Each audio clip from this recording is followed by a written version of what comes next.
Welcome, Earthlings! From the minds of Dylan Oltoft and Rob McNabb, we bring you Laughing on a Prayer!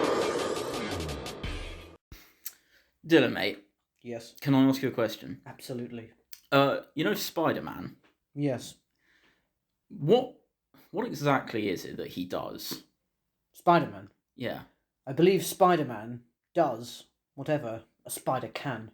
Really? Yes. That is quite possibly the most fascinating thing I think I've ever heard of in my entire life. Rob, Yeah. does he swing from a web?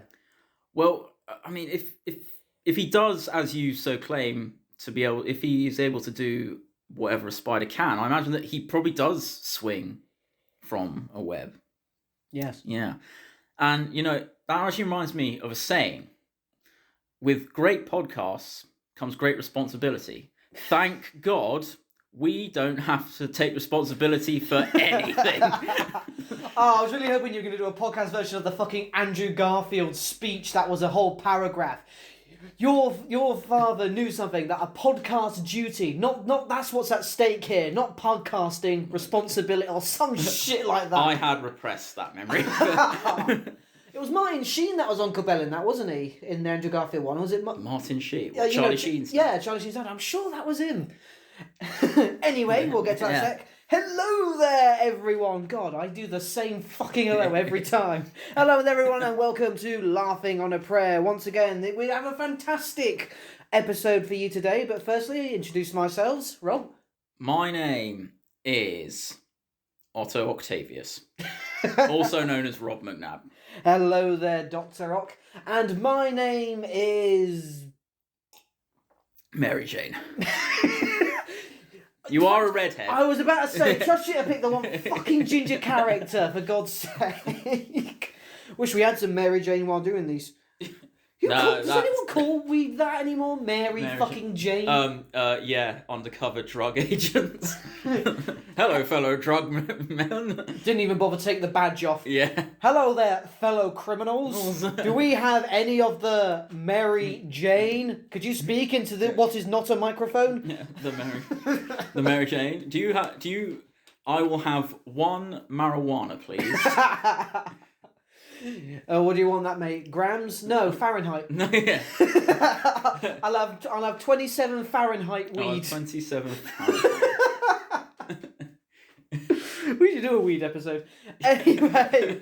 From two people that don't smoke weed. I don't know how well that's going to go. Now we've just lost the weed crowd. Do you know how many stoners zone out to this shit? It's okay. We can get on the PCP crowd.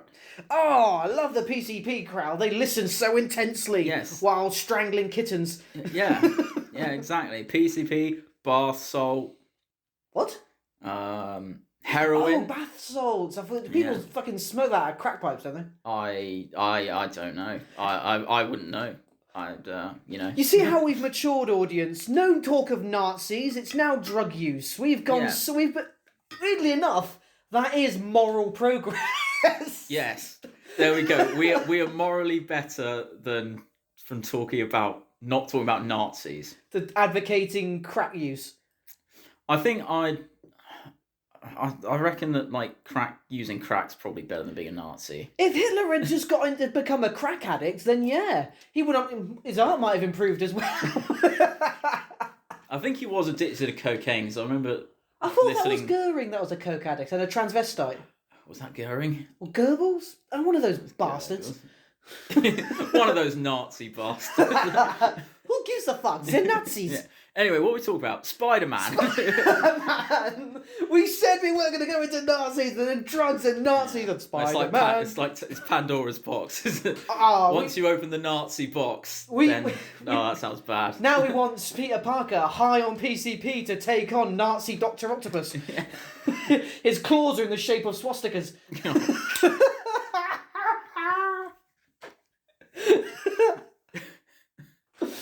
Oh God. Sorry, I just got an awful image of Spider-Man, but it's like Nazi Man instead of a spider on his chest. It's just a big swastika. It's kind of weird you say that, because Marvel not too long ago actually made variant covers on their comic books of random Marvel characters that had converted to Hydra. So basically Nazi versions. They did like Magneto and who's a surviving Holocaust member. But they did. But that'd be interesting. Like Spider-Man's little spider thing. Even the spider legs are in like a swastika shape. Nazi does whatever a Nazi can. Oh god, that's not good. Can he swing from a web? Yes, he can. He's Aryan. Look out! He's Nazi man. God. You're right about this Pandora's box. It's like slipping into an old comfortable chair, isn't it? You just get lost. That's an awful example of an awful metaphor. You know when you like talk about Nazis and stuff, it's just like slipping into an old comfy chair.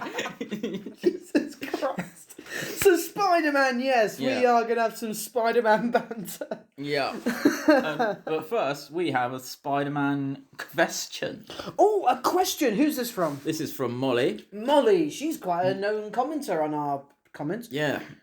Yes, this is true. Guys, comment any questions down below, anything at all, and we will answer them, we promise. Yes, we do.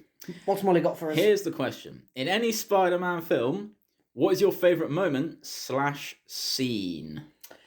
Any Spider-Man film. Yeah. I'm really going to do my best to not suck off Maguire too much in this episode. It goes without saying I'm not going to fucking choose a scene from from Garfield. No. It's got to be from Maguire though, really, hasn't it? Because those are the most memorable ones. Tom Holland has had some good shit, like which was the one with Mysterio. That was actually some pretty cool stuff. I think it was Far From Home. Mysterio. Wait. Oh, yeah. That's the second one. Like the drone things with the illusions. That was actually really vintage Spider-Man. As someone that's read the comics, like Mysterio's really done well. But I guess I've had to pick like something iconic. The scene at the end of the first one when Green Goblin has got like his little try thing and he's like about to fucking kill Spider-Man. And I remember like, Mary Jane and I, we're gonna have a hell of a time. Ching! Yeah. And then Peter just has that fucking, like, I'm about to end this whole man's career, where he lifts up the thing, whacks him, like spider webs a bit of concrete, absolute yeets it. Yeah. Like, obviously, because, like, the first time I ever watched that was just like, fucking hell, fucking yeah, motherfucking yeah. Yeah. I was going to say, yeah, definitely. I was going to say that, iconic, for me, it's, I like the second Maguire one where Doc Ock is robbing the bank. Oh, I thought you would have chose the train. Well... Yeah, but I think it was the first time watching Dr. Octopus actually like using his claws, like his arms in that, in like a fight against Spider-Man, which I thought was, well, apart from I guess the beginning bit, but like when he's actually robbing the bank and he's sort of like gone, real bad. I thought that was such a cool scene, and when he's also climbing up that skyscraper. Oh, with Aunt May. Like I thought that's so cool. When I first saw that, still do hold up, don't they? Yeah, they still do. Those arms are really like coolly designed. I really like how they sort of look, because I mean I know it's the cartoon, but like let's be honest, the cartoon Doc Ock claws look a bit, I don't know, a bit odd. I didn't have a problem. You're on about the animated Spider-Man thing where Peter Parker looked pretty much like an adult and all that sort of thing. Yeah. With like Madam Web and all that sort of stuff. Yeah. I love that cartoon. Just throwing that out there. But yeah, I know what you mean. Yeah. So the bang bit specifically, you didn't think it was gonna like. For example, the bit when Aunt May is like whacking him with her umbrella, if I recall correctly. Yeah, I think that's what I quite like about the Maguire films, though, is that they're kind of a bit silly at the same time. Like you do have silly bits in it, but I think that it's sort of lovable. Well, yeah, God forbid a comic book film is silly. Yeah. Like we all know what happened if you try and make Batman darker, Spider-Man 3. Yeah. How did that work out? So I think stay silly. Yeah, and I would say, to answer the sort of same question, it's probably the second Maguire film. I think it's probably my favourite, but it was hard to choose between that and the first. I think it's mainly because the first one, there are some bits that don't really hold up hugely well. Oh yeah, but the first one is the most quotable. Oh yeah, 100%. And I mean that out of every Spider-Man film. Like you asked me to quote Spider-Man 3 with Maguire, and all I can think of is the Sandman saying, I'm not a bad guy. I'm not a criminal. It's like you just committed a shit ton of crime, bro. It's fine because his family member's sick. Yeah. The other day, I stole a guy's car because my partner coughed. Yeah, it's like like the Punisher. It's fine. It's like the Punisher. It's fine. His family are more than sick. Well, there you go. There, almost terminally. Yeah. So, they have a terminal case of death. I don't think they're gonna wake up soon, but you never know, Dark. But yeah, so I guess I chose Spider-Man 1, you chose Spider-Man 2 sort of thing. Yeah. What's your favourite line out of like your Spider-Man? What's your favourite Spider-Man line? Oh, just to drop you in it right away. I guess it's hard to pick a favourite, so I'm going to go with the one that jumps to mind the first moment, like, give me a Spider-Man quote. Someone's got a gun to my Spider-Man quote. The itsy bitsy spider. It is the most ridiculous, stupid fucking shit ever, but it's just so good. My favourite one's a bit of a throwaway one, but I always find it really funny is when it's the first one where Willem Dafoe is coming up for, I think, like lunch with Mary Jane, Harry, Peter and Aunt May. Oh, I think that, they're on Thanksgiving, and he comes back, he says, "I'll tell you, sorry I'm late, work was murder." And I was just like, work was murder. I was like, that's funny. I don't know why, I really like that line. Willem Dafoe was a really fun Green Goblin. Absolutely. I think, and again, like, you can tell he's also having fun playing it. Well, he became so much of a meme that, I'm something of a scientist myself. Yeah. Became such a meme, especially with people making fun of, like, anti-vaxxers and all that. Like, they say they're dumb shit. I'm something of a scientist myself. Yeah, he was definitely a great thing. And that's something I think that the Maguire Spider-Man films hold up really well, apart from the third one, but the first two at least, is that their villains are incredibly good. Yeah, like, I guess obviously because we've had Green Goblin and Dr. Octopus. Again, Harry is supposedly the Hobgoblin in the third one. I don't know if he was considered the Green or the Hob, was just... I think he was just wearing Green Goblin stuff though, wasn't he? Yeah, using the glider and all that shit. He didn't even have proper pumpkin bombs. Pissed me No, off. he didn't. Oh, that is one of the... That's like staple of the Green Goblin, isn't it? But I guess they were like, I guess they were just like, it was too silly because, again, they wanted to be taken really seriously. I think the third one came out not long after Batman Begins, or obviously from the first one to the third one, there were like so many other superhero movies coming out. Like the X-Men films are getting going, and they were gradually becoming more and more serious. So I guess Spider-Man... Yeah, when did Batman Begins come out? My mind's telling me like 2003? Was it? 2009? It's hard to tell. No, it wasn't 2009, because Dark Knight was 2008. So it must have been maybe 2003 or something. Yeah, Spider-Man 3 came out 2007. Okay, so it's a little bit... So there's been a few years, and again, the X-Men movies and all that, of like a lot of serious superhero films. So I guess 2005 was Batman Begins. So only 2 years after... But I think that started the sort of trend of darker superhero. And again, Sandman was just bland and boring. Like, I'm not a bad person. I've got a daughter. And then Eddie Brock, who was Venom. Yeah, I think that film suffered much like the first Garfield film suffered with too many villains that weren't hugely well characterized. Wasn't it just I think the first Garfield movie was just the lizard who looked like a gecko. No, there was, what's his name? Jamie Foxx. Am I getting that mixed up? Electro. Yeah, it was in the second one. Oh, is that the second one? Because the second one, again, they brought in the Green Goblin as Harry and Electro and... I've only watched those films once, I'll be honest. honest. It was, yeah, just those two. Yeah, well, I don't blame you. Yeah, and I mean, as much as I really like Jamie Foxx and he's a great actor, I don't think that role was meant for him. No, that was absolutely terrible. I could not buy him as that character, mainly because, like, you see him in, like, generally not that role at all. And I remember I watched them, like, was it after or before Django came out? But the point is, like, or Law Abiding Citizen, he's, like, great in those. But then you see those films and you see him in that, you're like, I don't buy you as that. It just wasn't, it was just a generic, once he became the villain and he was like, don't you know I'm Electro? It was just boring. I'm angry. Yeah. Like, the Maguire films... They were angry, but they were still charming. They were witty. They had personality. They had little differences about them that you remember. Yeah. Whereas, again, like Electro or the Lizard, who wasn't a lizard. He was meant to look like a crocodile, hence why he's in the sewers of New York. Anyway, that was the whole point. He's meant to be a crocodile because at the sewers of New York they say they have alligators. There's an animated Spider-Man series that's sort of like CGI that has the lizard in it. I think it's literally called Spider-Man the Animated Series, and it's like real bad CGI, but it's got what's his name? The actual guy's name, the character's name, as a person, not the lizard. Oh, Dr. Connors. Yeah, Dr. Connors. And they literally make him look like just a really big gecko with like a white jacket on. It's so cringe. But to be honest, I will say this about the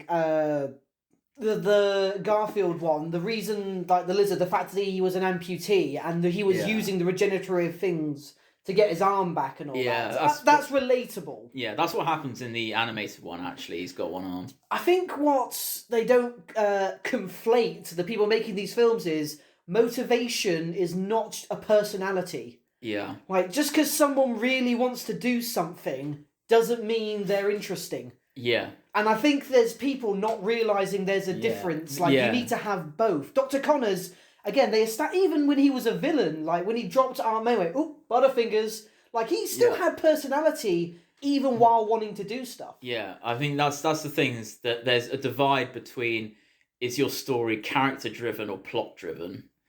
You could have really plot driven people, but if they're really boring, exactly, then it's like, I'm trying to think of an example. Like, I can't believe I was saying this, but 50 Shades of Grey, yeah, I watched that film. Fucking at me. All of them? No, just the first one. Okay. But it's like, that suffers from both, about having, like, no plot and the characters are just boring as shit.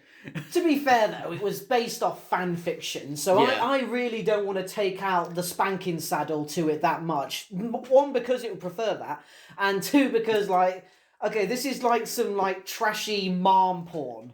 Like, this is just, it's a trashy little book that never meant to be taken seriously, and I feel bad for the director of that, who had to try to take that seriously. Same as the director who had to try and make Spider-Man be taken seriously. I think though that 50 Shades is like, if in its own right, it's supposed to be sort of a bit of like a trash novel, but how the fuck did it become this worldwide phenomenon? Oh. Anyway. But the thing is, imagine putting the Willem Dafoe Green Goblin as Mr. Grey. That'd be some funny shit. I'd watch that. It's still the same script word for word, but it's Willem Dafoe's Green Goblin as Mr. Grey. I think that would be borderline horror. Well, that's what people say. If Mr. Grey wasn't rich, then he would just be like a fucking creepy ass trailer park serial killer. It's like it's like, oh, what's that joke? If I had £1 for every time someone called me ugly, I wouldn't be ugly anymore. That's a good one. No, we ain't saying that Anastasia Steele's a gold digger, but she ain't messing with no. Don't you finish that? No. So, but going off what we said before. Yeah, again, and in the new Spider-Man films, the fucking Tom Holland ones, obviously fucking Michael Keaton's Vulture, brimming with personality. I love Michael Keaton as well. He's just, you can tell again that he's having fun playing the role, and I think it's great to watch actors enjoy the role, and they're like not necessarily in it for the paycheck, or that they're just amazing actors. You get some actors, especially the really high acclaimed ones, that do what's referred to as like an acting vacation, where they accept a role just because they get to have as much fun with acting as they can. Yeah. Like Patrick Stewart will accept a really silly role just so he can be fucking insane. It's like he voices, Bullock in American Dad. Yeah, exactly. Yeah. It's like you get some people, actors that just want to be like, I'm so tired of being good. I want to have fun. Imagine them having to be good all the time. And Michael Keaton is a really good actor. Like he's insanely versatile. Oh, it's Batman, wasn't he? Well, yeah. Apparently, no, I won't deviate. No, we're going to do a Batman episode. Don't worry.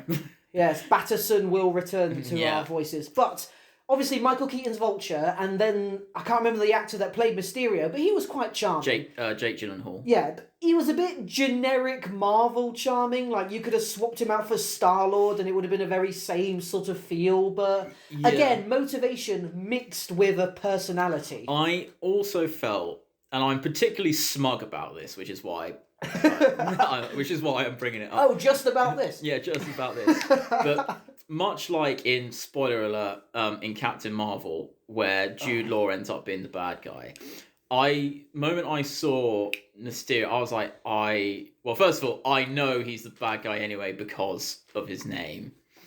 But I reckoned, when he turned up and when he's like talking, it's like, even if people didn't know he was the bad guy, he's so obviously like the bad guy. I think it's because he worked too hard to be like Peter's friend, to be a good person. It's like, no one that's actually a good person tries to be a good person. Yeah, like you can tell when someone's evil because they're trying to not look evil.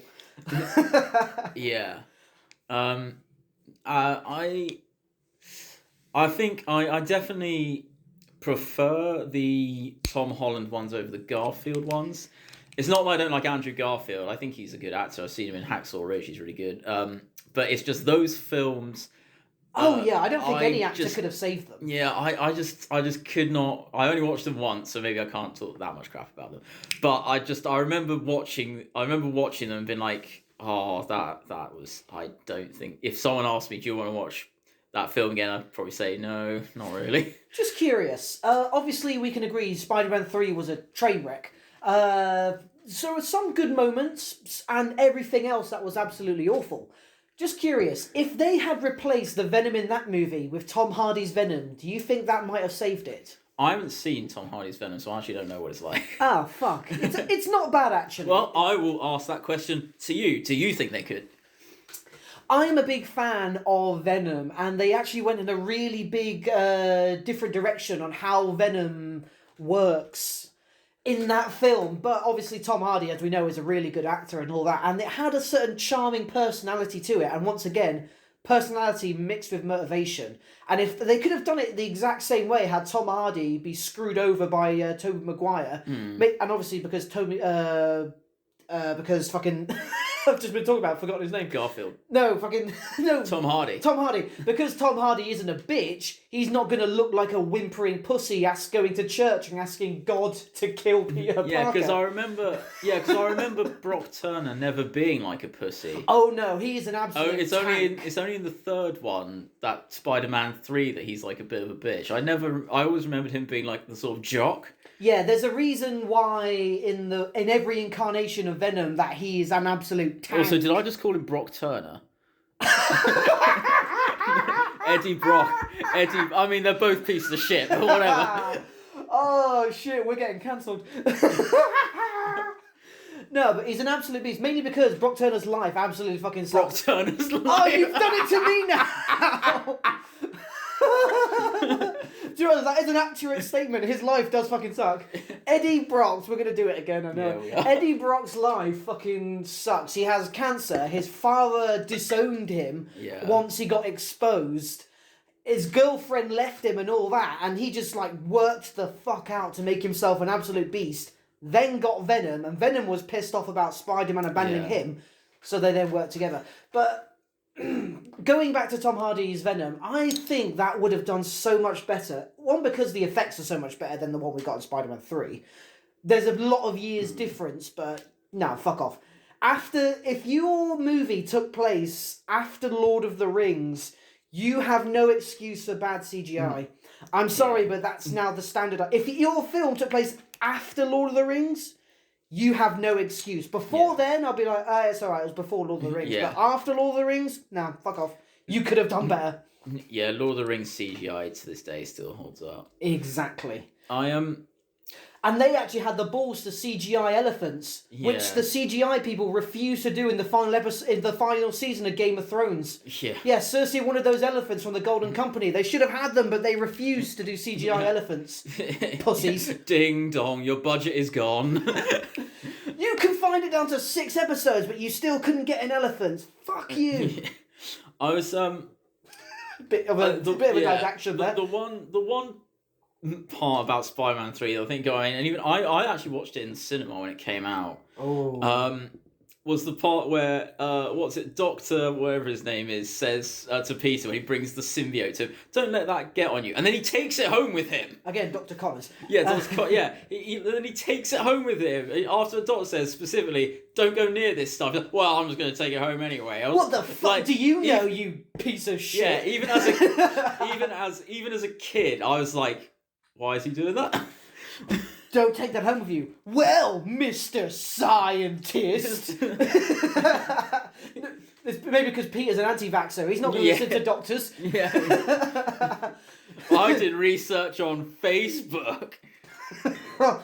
But going back, okay, I'm going to keep trying. This is basically going to be a moment of me trying to fix Spider-Man 3. Now, good luck. Do you remember Emo Peter doing the cringy dance stuff? Everyone does. It's still on the meme internet now. Could any other actor have saved that? No, we got Andrew Garfield, we got Tom Holland. If they it has to be a Spider-Man actor, or just maybe or maybe not. Just starting off with the other two, and then we can branch out, sort of thing. But if they had to do like the black clothes, the little emo hair. Could any of them have saved that scene? No. So, because I'm just trying to say, we obviously can't blame Tobey Maguire for that. Is it just so much bad decision making that no acting could have saved it? I'm racking my for trying to think of the most charming actor. I think what they should have done is change the context in which he did it. Potentially, because he just walks out of wherever it is he walks out of, and then just starts doing it. Which is like really jarring. I don't know why that happens. But if someone gave him a reason to do it, it would then make more sense as to why he did it. But he doesn't. He just walks out and then just... Not to mention, we hear the music that he's doing it to. But imagine someone just comes out of Debenhams or a Primark and starts just going, yeah! It's just like no music. You're just seeing some fucking guy walking down the street to a lady. Hey, I'm doing the finger guns thing. Yeah, hey, they're probably just like, oh, cokehead. Even Chads would shake their head at that. Like the guy that wears the fucking sunglasses indoors with a tap-out shirt and the backwards visor cap. Hey. I suppose in a way it's sort of like a euphemism for drugs, isn't it? Like it makes you feel good for a bit, but then actually it's detrimental in the end, isn't it? And it's really hard to like get rid of. Can you imagine Ian McKellen having to do that? Like such a decorated actor. Like imagine him in the all black going out there doing the emo Peter shit. I reckon Ian McKellen would do it. You think he could save that? I mean, it's mainly probably because I'd like to see Ian McKellen do that. True, it is hard to, give him shit, isn't it? Yeah, you can't give Gandalf shit, mate. Like... Hayden Christensen coming off emo Anakin from, again, the third of the Star Wars prequels. That was 2007, wasn't it? Everyone goes emo in the third one, I don't know why. It's not emo, it's dark side, God! You underestimate my grooviness. So honestly, if we took out Maguire, put any other actor in those bad things, like not just that scene, there's also the scene where he's like, what's also cringe, that little dance moment in the club with MJ and all that. That's pretty bad. Where he fucking hits her. Yeah, he does, doesn't he? You know what always got me about that? Like, obviously, he's Spider-Man, right? Shouldn't that punch have, like, killed her? Spider-Man does have super strength. Yeah, he does, doesn't he? Plot hole doesn't matter. I suppose, or maybe her face is just hard as fuck. She's been kidnapped enough times to build up a little bit of endurance. Can you imagine that? She just like spits out a tooth and goes like, weak. Whack. Who taught you to punch? Your husband? Yeah. I think we should both see other men. Oh, and that one moment in Spider-Man 3 when she dumps him on the bridge, he turns and sees Harry in the window, a truck goes by and he's disappeared. Am I the only one that pictured that he just went under the table? He did that. He's like, under the table and making it look like he vanished. He's just like hiding. And he's just thinking to himself, Peter will be like, what? Yeah, do you think he like waited there for a few minutes and then peeked his head up? Like, is it gone? Is it gone? Asks a waitress going by, hey, is there a sad-looking guy on the bridge holding flowers anymore? No? Okay, run. And she's like, hey, how's the pie? He's like, oh, so good. Yeah. Makes you wonder why she didn't just tell Peter, hey, Harry's being an asshole and he's evil. Go kick his ass because I know you're Spider-Man. Oh yeah. I mean, she could have done that, but then it would have been like, I don't want my two friends who aren't really my friends in this one to fight each other. Well, Peter, even when he wasn't expecting expecting an attack, absolutely fucking floored Harry. Harry's a bitch. Well, he's got what's it? Spider sense. What, Peter? Yeah. Yeah, not Harry. No. Harry doesn't have any sense. He's just. I don't know how he survived that fucking grenade to the face. Yeah, exactly. He got hounded. Yeah, and I wanted to see a training montage of Harry trying to become the Green Goblin, because I imagine he fucked up riding the glider a couple times. Oh, like in the first Iron Man movie when he's testing out the function and slams into the ceiling. Yeah. And he even has his own little... and then the butler comes in and he fire extinguishes him. Yeah. Like testing out all the goblin stuff and it backfires. But it's funny you say that. Imagine if we got a Harry... That could have actually been a really cool scene. Harry training to fight Peter the same way Batfleck had trained to fight Superman. Holy shit, is Harry's butler called Alfred? No. Are you sure? I can't remember. In those Maguire films, I swear he's called Alfred. I honestly can't remember. I don't think they would have got away with that. Oh, what is his name? Honestly, I think that would have been pretty badass. I'm pretty sure James Franco could have probably done a pretty cool training scene, getting ready to fight Spider-Man. Get ready to fight Superman. James. I mean, he would have lost either way, just one way quicker than the other. You know what? I could see James Franco as a Lex Luthor. Anyway. As Lex Luthor, yeah, definitely not Jesse Eisenberg. Anyway, we're going into Batman territory. It's so easy because he's so much cooler. But again, talking about other actors that could have saved the third Spider-Man movie. The third cringe. Anyone you would have recasted as Sandman, maybe? A Sandman? Oh.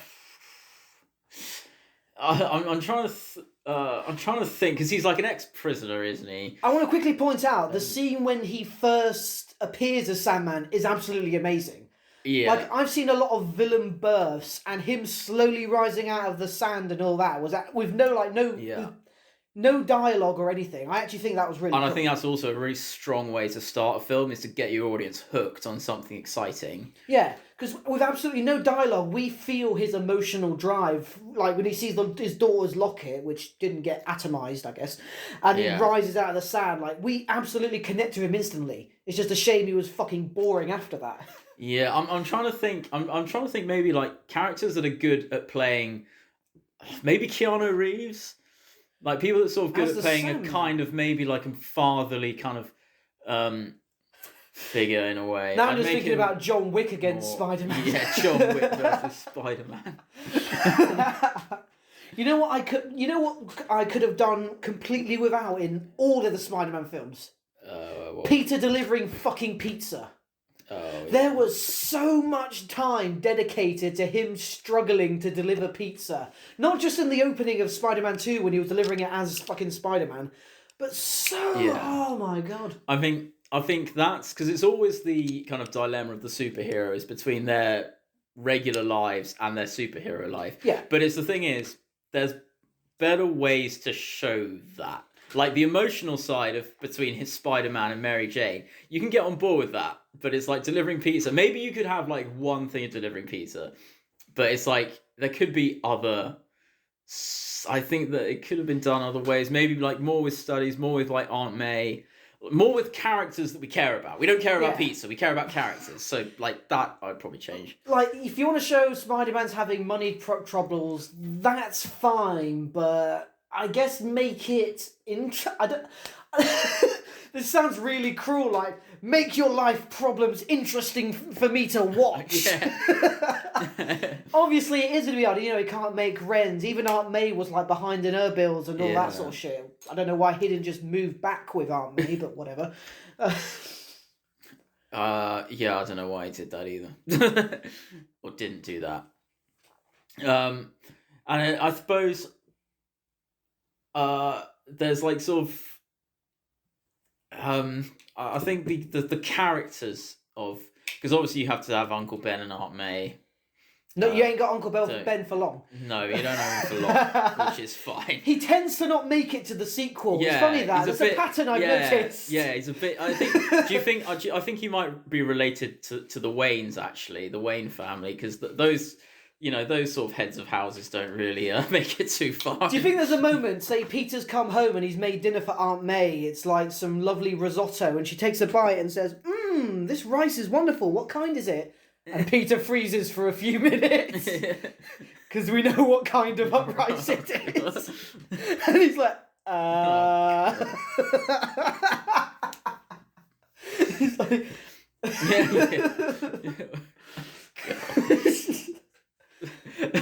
or he just like turns around and leaves the room. He'd be kind of a dick for doing that anyway. He didn't even bother to make rice fresh for his... Yeah, Sally's. Are you a fan of any particular Aunt May? Because I guess I'm really... Definitely Tom Holland's Aunt May. I'm scared to ask why. Yeah.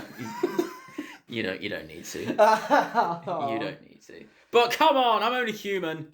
I can only imagine what Rule 34 has done with her. I believe, though, actually, that my favourite one is the Maguire one. Because I feel that even though her scenes that she's in, like, she's not in that many scenes, but each one of them are actually, like, quite deep to an extent. And, like, when, Green Goblin, blows up her house in the first one, like, I actually, like, felt worried for her. And I actually, like, really cared. And I was like, I actually do like this character and the way it's portrayed. I don't know what the actress's name is, but I think she's, like... I don't know. I think she does it. She was really. so sweet. Yeah, No matter what. It sort of seemed like you could punch her in the face and she would ask, I didn't hurt your knuckles, did I? She's just so wonderful. Not that you would punch her in the face. You're going to hell just for suggesting that you might punch her in the face. Well, you know what, Aunt May? I'm sick of your shit. I did kind of... Obviously, their relationship was always pretty good. I think in the Andrew Garfield one, they got a little bit strained after Uncle Ben died because obviously Peter was fighting crime and he was coming back with bruises and their relationship got a little strained and shit. But also, another problem with the Andrew Garfield one. Once again, Andrew Garfield may have been a little bit charming. Do you remember in the first film, like a solid 20 minutes was dedicated to him trying to track down Uncle Ben's killer? And he just moved on. Oh, I found a conspiracy at Oscorp and all that shit. It's just like, yeah, exactly. I don't remember that. He took down. He was hunting blonde street thugs, anyone that might look like it, and he'd all that. Holy shit! Wasn't Willem Dafoe wasn't in that. No, he wasn't. Dennis Leary. Dennis Leary was his girl Gwen's dad and all that. I forgot about that. Dennis Leary. Oh yeah, Gwen. I preferred Gwen over Mary Jane. Do you know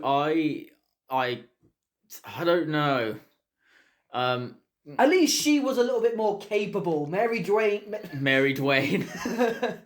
Mary Jane couldn't do fuck all, but at least Gwen Stacy was proactive. She could do lab stuff and help Peter out in climaxes. Yeah. In more ways than one. Allegedly. They were over 16. I think I can say that. So... Good. I don't know how old the Holland one's meant to be. Tom Holland looks like he's 12 all the time, so it's... He does, yeah, he's definitely the most baby-faced out of all. He's also got the most baby voice out of all of them. Do you think he got an unfair advantage? Because his first introduction was in Civil War, which means no writers had to worry about a backstory. They didn't have to worry about killing Uncle Ben again. They didn't have to worry about any of that. It's just here's Spider-Man. The first hour of the Maguire thing was about him making the suit, learning to be Spider-Man. He went in a fucking wrestling match with Bonesaw. Yeah. Do you think he got a bit of an unfair advantage by just getting to be Spider-Man straight away? I wouldn't call it an unfair advantage. I call it kind of smart writing because no one really wants to see Uncle Ben get murdered again. People know how it goes. They want to see Spider-Man doing Spider-Man stuff. Whereas within the first Garfield Spider-Man, he's barely Spider-Man. He takes his mask off a lot. Yeah, exactly. He's barely Spider-Man, and that's funnily enough, the title of the film. We do You probably want him to do more Spider-Man stuff, right? We also, I think it was a little bit, this might sound weird, a bit too story-focused. Like, would have liked to have seen, like, did you ever play the Spider-Man 2 on the PlayStation 2? Like, I played Spider-Man 1 on the PlayStation 1. And how often would you have just swung around New York just having fun? Like, I think we could have enjoyed a little bit of time of Spider-Man Spider-Manning.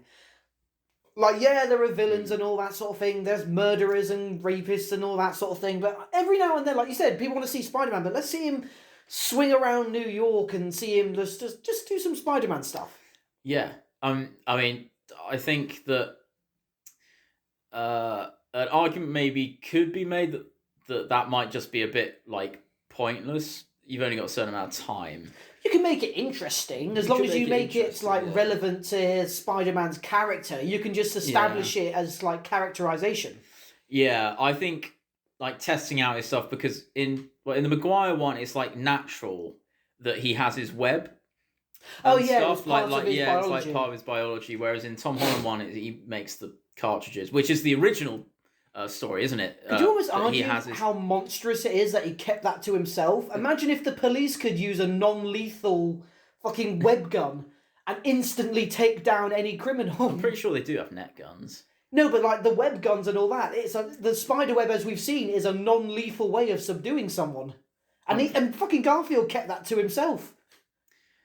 Yeah, I guess that I reckon though the thing is that if he told the police, they'd be like, this is the exact same stuff that Spider-Man uses.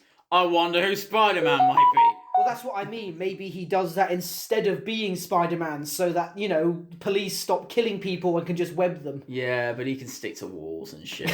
And it'd be really boring as well. It'd be really boring. It's like, I've got these supernatural powers, but I'm actually going to use them for good. Instead of being a selfish dick. At least... I'm sorry to go back to these. At least in Batman, you know why he can't share his thing, because of how fucking corrupt everything is. Yeah. Batman can't share his technology because it would just be misused. Same with Iron Man. Iron Man's missiles were being sold to terrorists. So all of his stuff was being misused. So he has a reason for not sharing the Iron Man technology, but Spider-Man's just a dick. But he fights crime.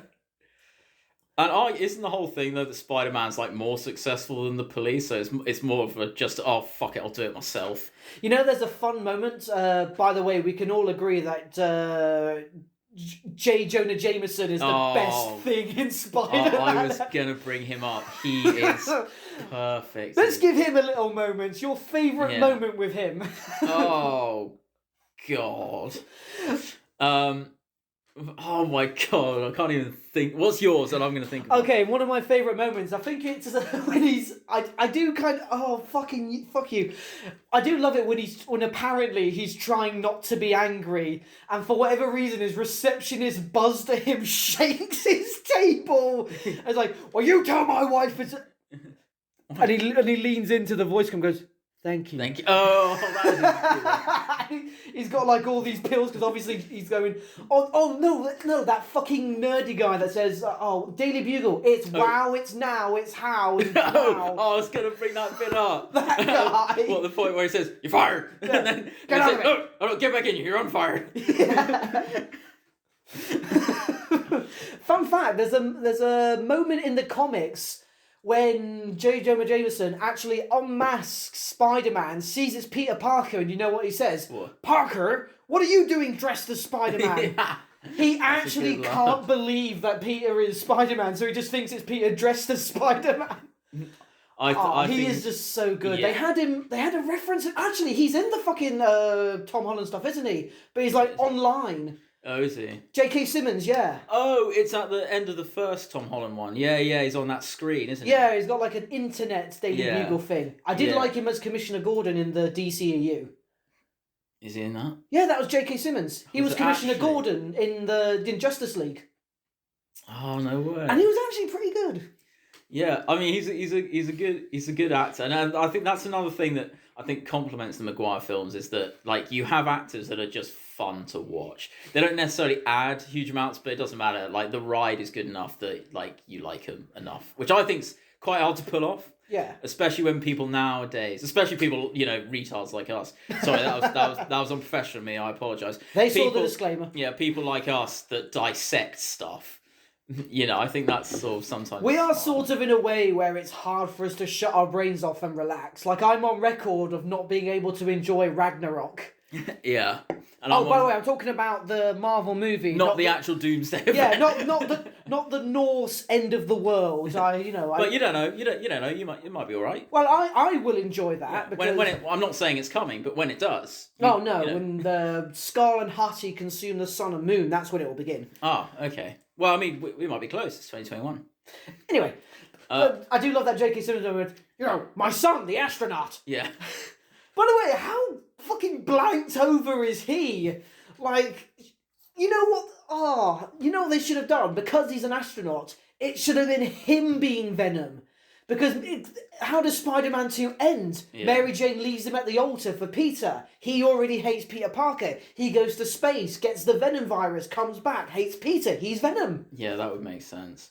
I also like the bit where he's it's in the second one. He's trying to pick names for Dr. Octopus, and there's that little thing where the guy says Doctor Strange. That's pretty good, but it's taken. Yeah, it's like that little Easter egg for people.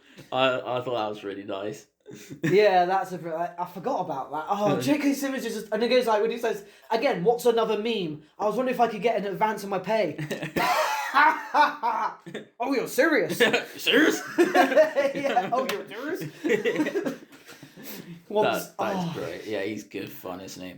Have you seen Into the Spider-Verse, though? Oh, I'm so sorry. I just jizzed all over your floor. Oh.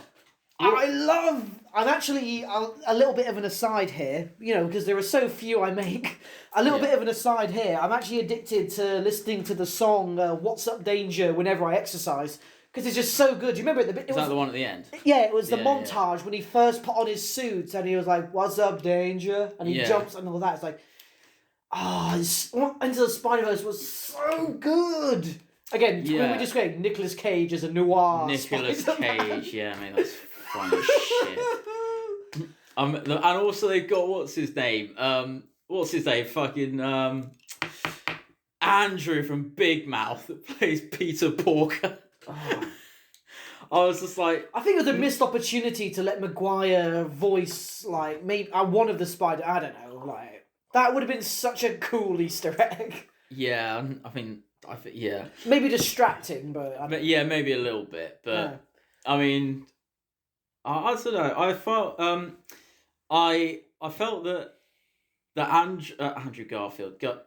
Andrew Glarberman, whatever. What's the actual guy's name? The actual actor's name? I don't know. I can't remember what his name is. But I don't know. I think the fact that he's shaped exactly like Andrew is from Big Mouth, I thought was a bit on the nose. Oh, that's a little bit harsh. Poor kid. Yeah, and that'll get an episode. Don't believe me. That'll get an episode. Yeah, I thought that was a little bit on the nose, and I felt that. I don't know. I just thought he was a bit. Did you like the anime Spider-Man? Yeah. Spider-Bot. I don't know. Bot, yeah. Whatever she called herself. I was like, that thing is so anime that it's almost not anime. But it was just so awesome. She was adorable. It was. Yeah, it was cool. It reminded me of Krieger's girlfriend a little bit from Archer. Oh, Krieger's song. Yeah, it reminded me a little bit of that though. Again, to be fair though, to the film itself, its art and animation was insanely stylized. Yeah, it was so good. And the exaggerated, obviously Kingpin being this fucking giant rectangle. I really thought that looked silly. Actually, well, they all kind of looked silly. No, I thought Kingpin looked especially just distractingly odd. Everyone else sort of had their own. I think that was on purpose. They looked fun. Yeah, okay, maybe it was on purpose, but doesn't mean it worked just because it was on purpose. I just thought that he looked like a sort of he looked like an over-exaggerated version of Gru from Despicable Me. Even Gru. Did you like the Lady Doc Ock or? Yeah, I thought she was cool. She was hot. There were two parts of the animation that I think that sort of were a bit jarring at first. Is that during the parts where it's sort of slower and people are talking. It's stylized as it sort of was back when it was hand-drawn cartoon, so it's a little slow. Right. But then you have fight scenes and action scenes that are really smooth. And then when they sort of transition, it's quite jarring. There's no... I thought it was just like... for me, there was sort of no consistency. It was like one part, it's really smooth. Then the next part, it's sort of juddery. And it almost... At the beginning, it looked like it was sort of like lagging a bit. Oh, right. It looked like it was lagging to me. And I was just like, this... I don't really... I get why they decided to do it, because they're trying to hark back to the original animated stuff. But the fact they did it on computer, it's like the reason why the sort of juddery animated stuff looked that way back then is because they didn't have a choice. Now you guys have a choice. I don't see why you're deciding to deliberately kind of go back in time like that. I can at least say that thank God for who owns Spider-Man. Is it Fox or Sony or? It was Marvel. No, but obviously, no. Marvel are renting Spider-Man, but like the same who made Venom, and it wasn't Marvel that made Spider-Verse. I think it was either Fox or Sony. Well, it's probably Disney, isn't it?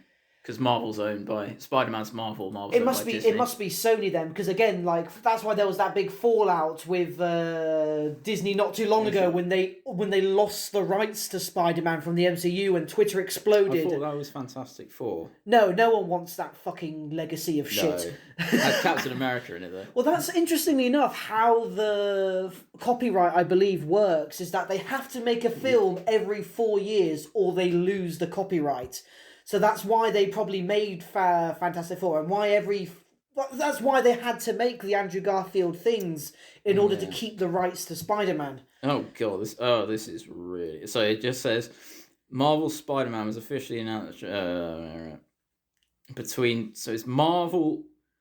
Oh no, that's about a game. Who owns the rights to Spider-Man? I'm sure. Oh, Sony. Yeah, Sony yeah. will return the rights to Spider-Man so long as they do it within the 5-year window. The difference this time around is that since 2018, Sony's been busy developing its own cinematic universe that revolves around Spider-Man movie spin-offs. Thing is, I don't have a problem with Sony keeping Spider-Man. Maybe it's spite because I just don't want Disney to fucking own everything. But again, thanks to Sony, we got into the Spider-Verse, and I'm sorry, Disney would not have made an Into the fucking Spider-Verse like that. I know we got that coming up soon, and we'll talk about that in a minute. But Into the Spider-Verse was so clever, as well as in its meta humour. For example, with Miles Morales, amazing character by the way, really good depth and characterization, personality. When that moment when he was when he was discovering his Spider-Man powers, and he was literally on the comic of Spider-Man saying the exact same things he was saying out loud from at that exact moment. Yeah. And I just enjoy that cross between of the parallel universe and the meta humour of it. I think it was really good writing. Yeah, I think it was certainly braver writing than I think people have seen in a while, which I think is why it stands out. Braver than Disney would have done it if they owned Spider-Man. Yeah, but I think that it's quite easy for people like us to say, oh, be brave, where... we're not dealing in like the multi-millions of making films. Because I'm under no illusion that if I was in like the sort of position of a Disney CEO, I wouldn't be taking any chances. Well, to be honest, Disney has money to burn. Yeah. Like, how much money is enough money until you can be like, let's try something different? Yeah, look, they made Captain Marvel. The only different thing they did there was making a bad Marvel movie. I say that for the benefit of the audience listen that enjoyed the majority of Marvel movies, as opposed to myself that think a lot of them are bad. So, but by the way, do you remember what Miles Morales' dad was called?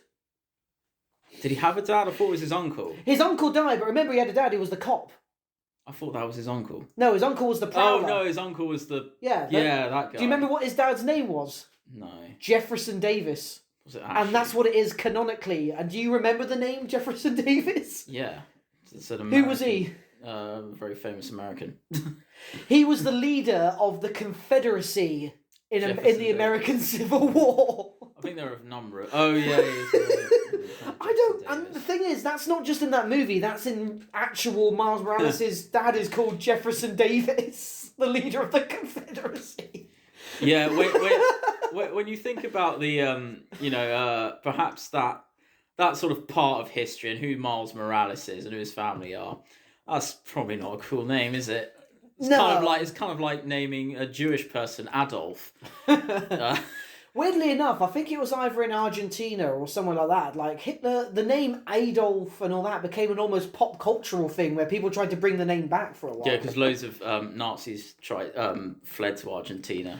I watched a video about... No, we're not doing Hitler. No, we're not doing Hitler. We're not going to do Hitler. We'll save that for the slash fiction. We're coming towards the end here, and while we're on the topic of Spider-Verse, how do you feel about the upcoming live-action Spider-Verse? It's been confirmed. They've got Maguire and fucking Garfield signed to it. Have they actually? Yeah, I've read a few stories about it, because while people were wanking around on the Facebook talking about, is he, won't they? I looked it up, and they are signed on for it. They're trying... Yeah. They're trying to get the original actor that played Doc Ock to make an appearance, but that's still in development. Do you know, at first, I did hear about the Maguire and Garfield being signed onto it. And at first, well, first of all, because I saw it on Facebook, I instantly assumed that it's probably not true. And so for a long time, I was just like, oh, that's just like bollocks. They probably wouldn't do it. But if it is true... Amber getting fired. Yeah. We need to... She needs to get fired and Emilia Clarke needs to become... get in her place. Anyway, the two actors already know each other, so they'd work really well. Yeah, exactly. We need to get the dream team back together. Anyway, I'm cautiously up for it. I think people will definitely go and see it. Why cautiously? Because it's got two names in it that are attached to a lot of nostalgia, especially on our generation, especially with Tobey Maguire. Because let's be honest, we look back on those Maguire films with rose-tinted glasses. We spent the first 20 minutes blowing him. Yeah, exactly. Like we definitely have the nostalgia glasses on. So, even if people don't like it, they're still going to go and watch it. And that's, star signification. You get a big name in there that people want to see. People are going to go and see it. It might, I feel, and this happens quite a lot. Well, at least for me, it happens. Stuff's built up quite a lot. I often find that I build up in my head a little too much. It's my fault. But then I feel like I'm left a little bit sort of like disappointed. Like Suicide Squad. I thought that was going to be incredible. And the trailer was really cool. And then you watch the film. Queen music. Yeah, and then you watch the film and you're like, well, that was quite shit. A bit like... I know you like it, but, Batman vs. Superman. If that film hadn't been named Suicide Squad... I think people would have loved it. They would have found it a comical, like, Expendables movie. I think that film has it's under the microscope as a DC movie, whereas if you just saw it as, like, a Misfits sort of... It's sort of like it's sort of like a Mercenaries Ocean's 11. They get all these misfits together to do a job sort of thing. I think... Don't get me wrong... It has some awful moments, but I think it's under the scrutiny of DC goggles. Yeah, I also think that even if the goggles weren't on, it's still like kind of a bad film. Like, I can't even enjoy it as like a dumb action film. Really? No, I even Will Smith's Deadshot and the funny shit he does. Like... Yeah, it's Will Smith playing Will Smith. I've seen Will Smith play Will Smith. Will Smith's very charming. 100 times. Yeah, he is. What, when you watch Independence Day and you're like, there's Will Smith being Will Smith? I'd much rather watch Will Smith being Will Smith in Bad Boys than Will Smith being Will Smith in Suicide Squad. It's funny you say that, because I hate the Bad Boys movies. Do you actually? I prefer Wild Wild West. That's a great film, though. How are we doing this? Anyway, you were just talking about how... Being apprehensive about watching it. So I think it's more to do with the fact that I don't want to get my hopes too high in case it sucks. I'd rather be pleasantly surprised than unpleasantly disappointed. Well, that's just how you should approach life in general. Yeah, except never expect to be pleasantly anything in life. But you mentioned how obviously Maguire is for our generation. It's for us. Yeah, we grew up on Maguire, didn't we? Yeah, and I think obviously Tom Holland is for the kids that who've been taken to the Marvel films, then that's their Spider-Man. Maguire's our Spider-Man. And Garfield is no one's Spider-Man, but they had to get him anyway. He's not my Spider-Man. Hashtag not my Hashtag not my Spider-Man. Again, me and Rob want to stipulate, we don't blame Garfield for how awful those films were. No. Any actor would have... Exactly. They would have done bad. Yeah. Sony only made those movies because they had to, not because they had an actual vision they wanted to make. When you do stuff that no one wants to do stuff that they have to do. Like going to work or washing up. No one wants to do that stuff, but you have to. And it's, at the end of the day, maybe some people liked it. But that's my point altogether. I think this film is going to bring all these generations together. We're gonna get a bit of we're gonna get a bit of fan service for classic Maguire fans. Again, they might get Doc Ock, they might get Willem Dafoe. We're gonna get some obviously. It's mainly gonna be obviously centered around Holland. He's the new Spider-Man. It's not unfair to have him have most of the screen time. Yeah, he's the Spider-Man now. Yeah, isn't he? Yeah. And it's not unfair for the story to be about him. But we're gonna get our fan service, and however they're gonna phrase a villain because obviously we still haven't got a live action Kingpin outside of the Daredevil universe, have we? Vince D'Onofrio, Private Pile from Full Metal Jacket. I won't lie, bringing him into the Spider-Verse Tom Holland thing is a good segue to bringing in our Punisher into the MCU. Oh my god! Do you know John Bernthal? He was interviewed, I say the other day, but a bit of time ago, about coming back as the Punisher, and he said he'd be up for it. So I'm just like, yes. Well, yeah, the guy's a badass, and why wouldn't you want to be one of the most badass superheroes ever? Yeah, and he's also, going back to what we were talking about earlier about sort of dark comic book, he's probably as dark as you can get, as far as... Well, the Spawn comes to mind. But as what's been on... Oh, Judge Dredd. I guess, Carl Urban. Yeah. Oh, sorry, you got right. Not Stallone, no. My partner loves that. It's a guilty pleasure for her, and I enjoy it as well. But yeah, it's Stallone. He talks out the side of his mouth like. But no, could you imagine him in the live action? If you think of a live action Kingpin, you can't help it. It's him. I mean, the only other Kingpin we got was the black guy from the Ben Affleck Daredevil, and he was good because he was a big fucker. I think he was the same guy from Green Mile. Oh, maybe he was. I think he was, and he was a big guy, so he definitely pulled off Kingpin. I think it might be tricky though, because if you take John Bernthal, the Punisher that we have now, or the most recent Punisher, he's R-rated. He's it's very violent, very bloody, very gritty. I think putting him into a 12A rated thing might be a bit of a mistake. Thing is, Disney are allowing adult superheroes, because obviously they're keeping Deadpool going. So Disney are allowing there to be adult Marvel stuff. Yeah, but I think Deadpool's his own thing, where he's R-rated, whereas Punisher is R-rated, but I think putting him into a Spider-Man thing that's definitely not R-rated... Which is almost ironic, because the Punisher's first ever appearance in Marvel was in a Spider-Man comic. He was trying to kill him. But I think it's changed now to the point where I think it'd be a bit jarring to put Frank Bernthal...